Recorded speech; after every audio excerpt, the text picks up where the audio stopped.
Bienvenue dans le Financier, votre rendez-vous économique quotidien. Voici les titres. L'UMOA, l'Union monétaire ouest-africaine, prévoit d'émettre 520 milliards de francs CFA de titres publics au deuxième trimestre de l'exercice 2018, ce qui représente une baisse de 305 milliards de francs CFA par rapport aux prévisions pour cette année 2018. Les transferts de fonds de la diaspora africaine vers le continent se sont chiffrés à 65 milliards de dollars en 2017. Plus de 120 millions d'Africains présents sur le continent en bénéficient. Et puis en fin d'édition, nous ferons le point sur les marchés boursiers du continent.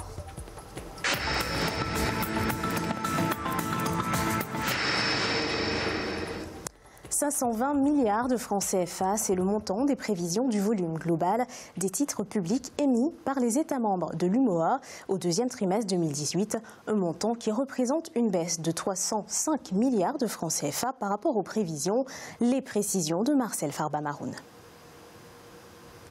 Confrontée à la limitation de ses ressources, la communauté économique et monétaire de l'Afrique centrale a réduit son budget 2018 de 30%. Le nouveau budget adopté prévoit des recettes de 79,9 milliards de francs CFA contre près de 115 milliards de francs CFA en 2017. Les prévisions des dépenses s'élèvent à près de 80 milliards de francs CFA contre 115 milliards de francs CFA durant l'exercice 2017. Avec cette réduction, la CEMAC entend promouvoir l'efficacité de la dépense collective.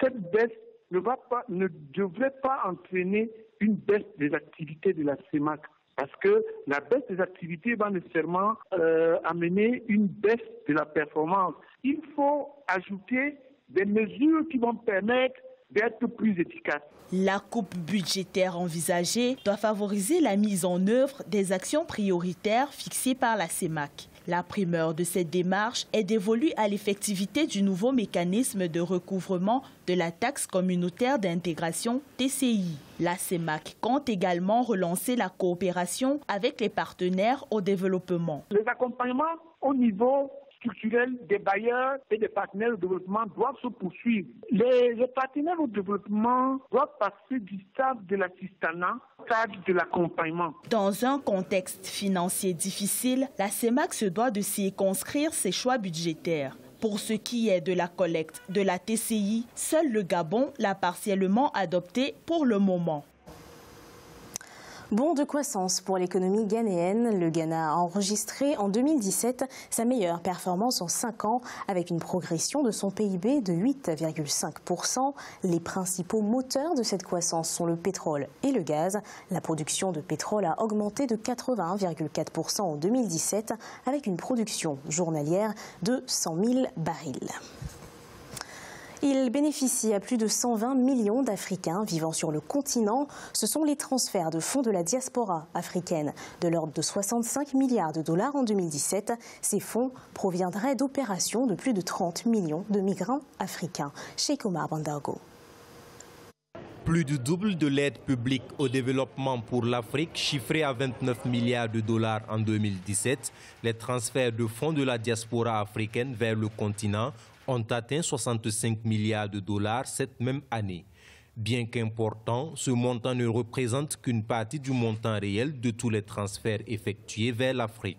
Les données sur les flux de transfert de fonds, cependant, sont largement sous-estimées en raison, entre autres, de l'utilisation générale des canaux de transfert de fonds informels ou non réglementés et de la capacité de collecte de données relativement faible de nombreux pays d'Afrique.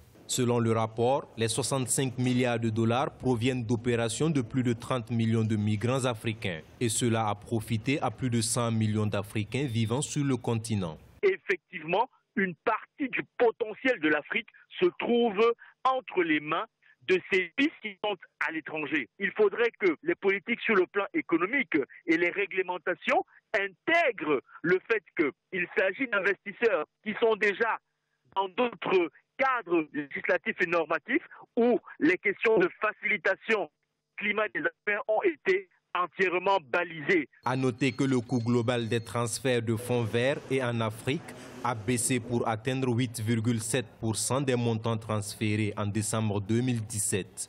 Ce taux était de 12% en 2012. L'objectif de l'Union africaine est d'atteindre un taux de 3% à l'horizon 2030.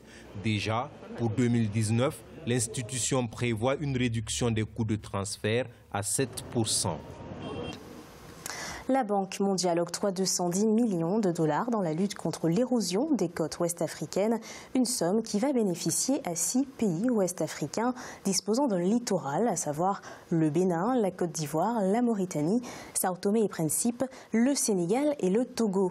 La Banque mondiale entend promouvoir diverses mesures de lutte contre l'érosion côtière. Au Nigeria, la reprise de l'économie dissimule des défis structurels dans les secteurs non pétroliers et non agricoles. Selon certains analystes économiques, il constitue 65% du PIB, mais sont sujets à une récession de moins de 0,6%. Le regain de 0,8% de croissance retrouvé par le Nigeria en 2017 s'accompagne d'une amélioration de l'inflation. L'économie la plus peuplée d'Afrique, avec ses 180 millions d'habitants, a donc de quoi séduire des investisseurs. Il est à présent l'heure de faire le point sur les marchés boursiers du continent.